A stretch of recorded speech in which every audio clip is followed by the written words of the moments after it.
Hello everybody, welcome back to CSM Sports Wrap. I'm Nolan Hall, joined here with Braden Ralla and Luca Casavecchia. And guys, what a night it was for Toronto sports. We're going to recap the Drafts win and the Leafs win, and in the second half of the show, we're going to talk about the Jays and the moves they have made so far this offseason and some World Junior talk. Let's start with the Drafts. Braden, what do you got for us? Oh man, the Toronto Raptors got back in the win column last night as they held off the Portland Trailblazers 121-118. Scotty Barnes led the way, going for 28.7 boards and 7 assists. Emmanuel quickly added 23, while Brandon Ingram chipped in with 21. I thought the Raptors moved the ball well.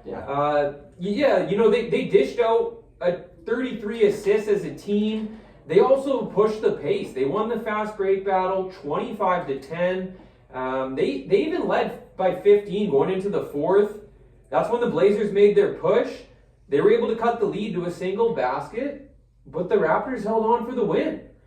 And, I mean, having Luca, Mr. London, Ontario on the show here, I got to ask, how about your boy from London? Yes, sir. The former Beal Raider, Shaden Sharp, had a really strong game in front of family and friends as he dropped 23 in the loss. He had a huge first half with 15 points and a couple of highlight reel dunks. The 22-year-old is averaging, ironically, a career high 22 points.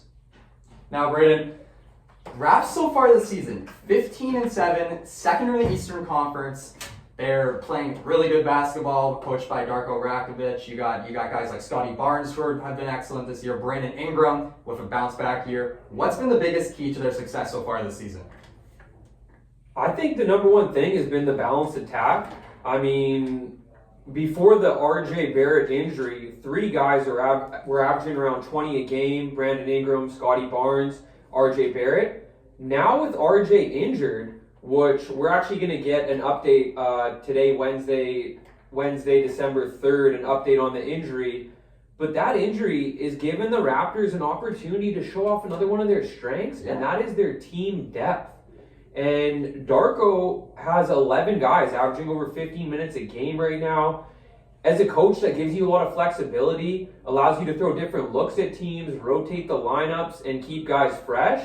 And then when you're talking about keeping guys fresh, the bench mob, Jamal Sheed is playing like he's back in Houston. Yes, who is right? I mean, in only 19 minutes a game, he's averaging 5.5 assists per game. He's a true floor general, a kind of spark plug off the bench type guy. He applies pressure on both ends of the court.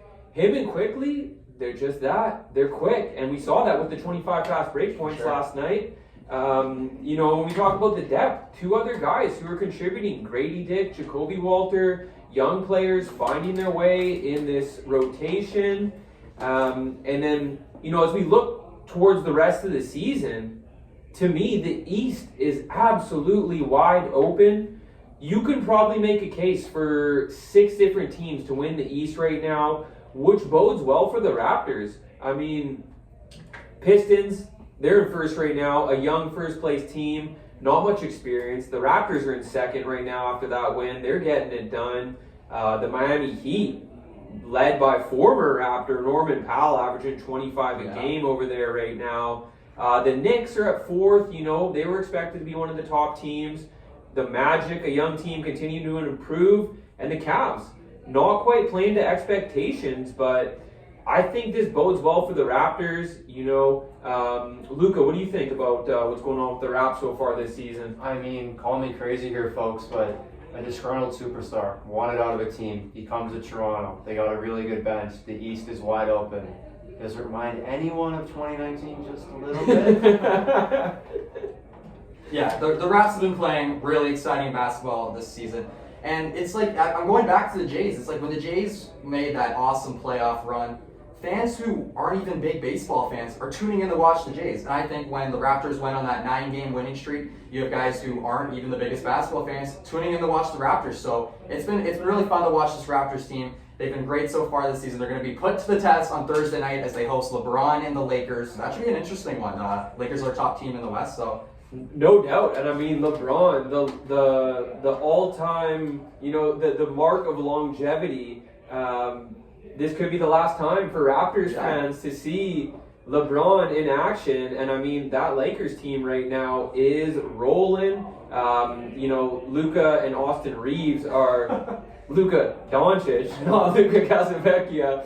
Those two are rolling. They just got LeBron back, and this Lakers team is good, and that's going to be a real good test to see where the Raptors stack up against some of the best in the West. Yeah, Brandon Ingram against his former team should be interesting. Definitely. Now let's get into the Leafs. What a night it was last night for the Leafs. In my opinion, that was their most impressive win of the season against a gritty Florida team. And the best part about this win for me is that the guys who usually don't find the score sheet found the score sheet last night. I mean, I got to talk about the game's second star, Troy Stecher, stepping up in a big way. He found the back of the net for the first time as a Leaf, and he showed why they went out and got him on November 15th. I mean, here's a 31-year-old, 10-year NHL vet, extending his career, and I mean, check out the stats from last night. It was his first goal as a Leaf, added an assist, +4 rating, 4 block shots, 32 shifts on the ice for the Leafs, 24 and a half minutes out there. He's logging big minutes as the Leafs have been ravaged by injuries. He's actually averaging 18 and a half minutes of ice time since joining the squad. Troy Stecher, welcome to Toronto, buddy.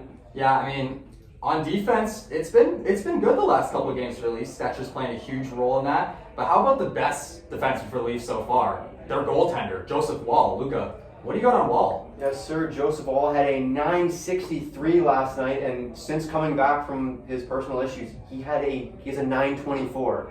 The Leafs have played better hockey in those 7 games, and the number one reason why is Mr. Wonderwall himself, Joseph Wall. Yeah, so let me ask you guys this now. Leafs play 82 games. They're in a playoff spot. And it's game 1 of the Stanley Cup playoffs. Who would you say would be the Leafs' number 1 starting goaltender for game 1? Joseph Wall or Anthony Stolarz? Braden, what do you got? I mean, it's early to make that call. So for me, it comes down to who's got the hot hand, right? Both of these goalies have shown flashes of success. Stolarz, he looked good in the playoffs last year, and as we all know, playoffs is a completely different beast than the regular season, sure. right? I mean, you're going into war. I think out of all sports, when you look at a jump from regular season to playoffs, hockey just takes that absolute next step.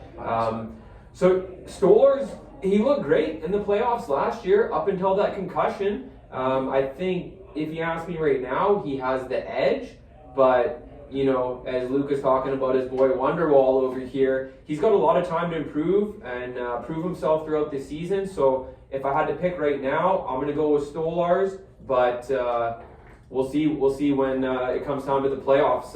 What do you think? Throughout the whole time last year, I think that it was going back and forth between Joseph Wall and Anthony Stolarz on when game 1 of the Stanley Cup playoffs comes around, who's going to be the number 1 goaltender. And really what's probably going to happen is whoever's the hotter goaltender going into the playoffs is going to get the game 1 start. I think Wall and Stolarz are 2 great goaltenders. I think that the Leafs have, when both of them are healthy, have the best goaltending depth in the whole league, in my opinion, between the 2 of them.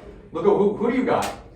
I'm going to continue to support Joseph Wall. Based on what I've seen this season, Anthony Stolarz, even before, ever since he called up the team against Seattle, he did not play his best. I mean, he might have been because of the injury, but like I said, Joseph Wall has a .924 on a team that's not even in a playoff spot right now. It's an exceptional job from him, and I'm definitely choosing him to start in game 1 of the playoffs.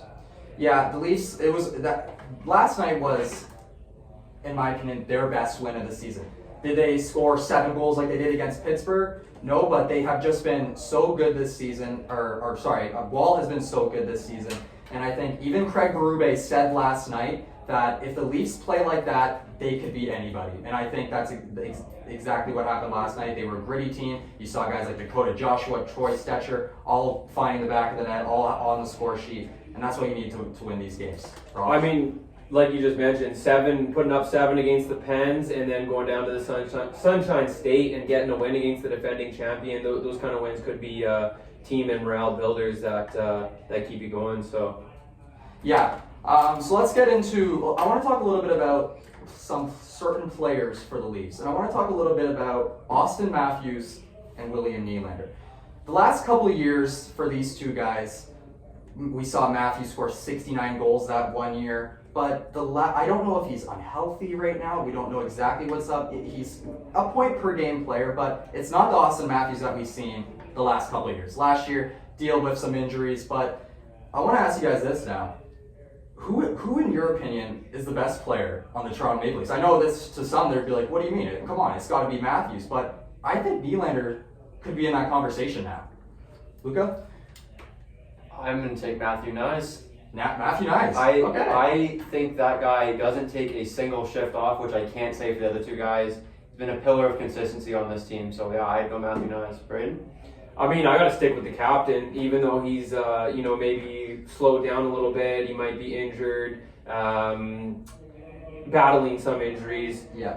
I mean, you're still looking at a guy, 2-time 60-goal scorer, 69 goals, like you mentioned a couple seasons ago. I mean, he's the captain, and he's got to be their go guy. He's the captain for a reason, right? He's shown that, and I'm still saying that Austin Matthews is the best Leaf out there.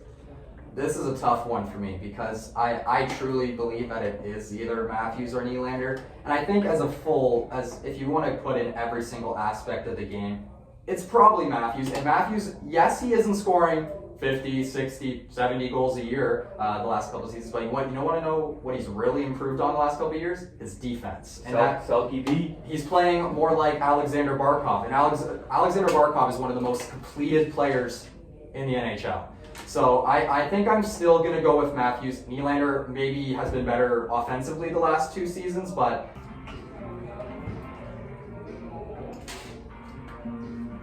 Alrighty, everybody, welcome back to the CSM Sports Wrap. I'm Nolan Hall, joined here with Braden O'Rourke and Luca Casavecchia. Guys, it was a productive first half. Talked a lot about the Raps and the Leafs from last night, but I want to jump into baseball here. Let's talk about the Jays. So, what a historic run it was last season. They were basically inches away from winning the World Series. They have been very aggressive so far in the offseason, signing the two starting pitchers, Dylan Cease and Cody Ponce. Cease, 7-year deal, $210 million. Cody Ponce, 3 years, $30 million. Braden, I'll start with you. Dylan Cease, great pitcher, 200 strikeout pitcher every single year. What do you got for us for Cease so far? I mean, first of all, that is a lot of money, $210 million. The one thing is pretty clear. The Jays made record revenue during last year's World Series run, if they're throwing that out on another starting pitcher right now. But I like the fact that management is keeping pedal to the metal and saying, we're running this thing back. To me, I mean, like everybody, there's the good and the bad. So let's start with the good. He's got a big arm. His fastball is averaging, it's average 97 miles per hour.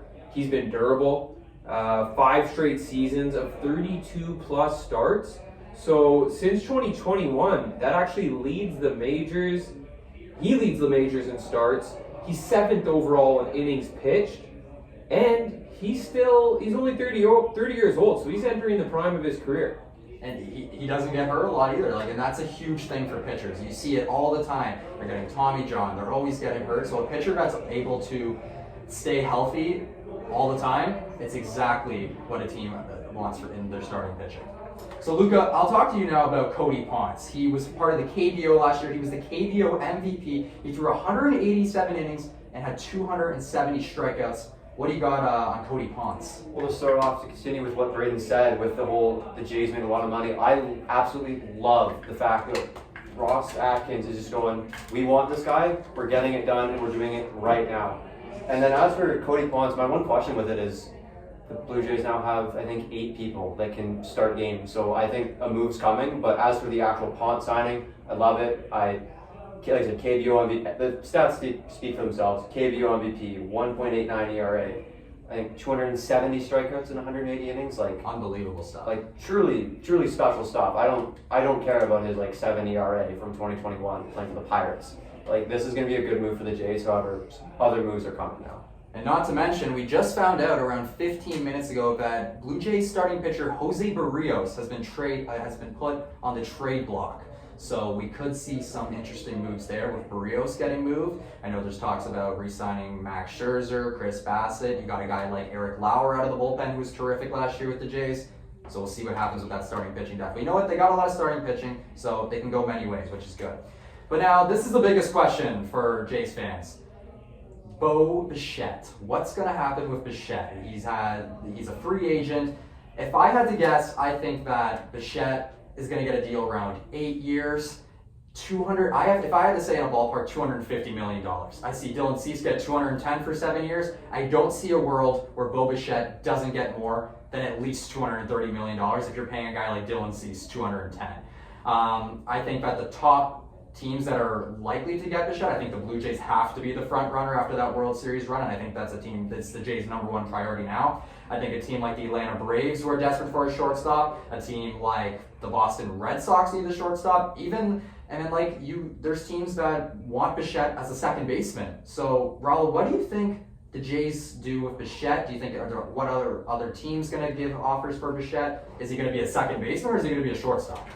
So I don't think he clears that 250 mil prediction, right? It's clear he's one of the best hitting shortstops in the game. It's also clear that he lacks a bit defensively for a starting shortstop. So you're gonna have to find a team that would be willing to move him off of shortstop, either to the hot corner or to second base.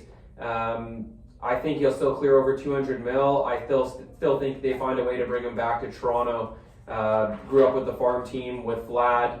Him and Vlad are good friends, have been through it all together, and hopefully the Toronto Blue Jays are able to bring him back for a number closer to Dylan Cease. Lots of questions that still need to be answered, but now let's switch it up here and let's go into hockey. And we have the biggest tournament coming up in Boxing Day, the World Junior Championship.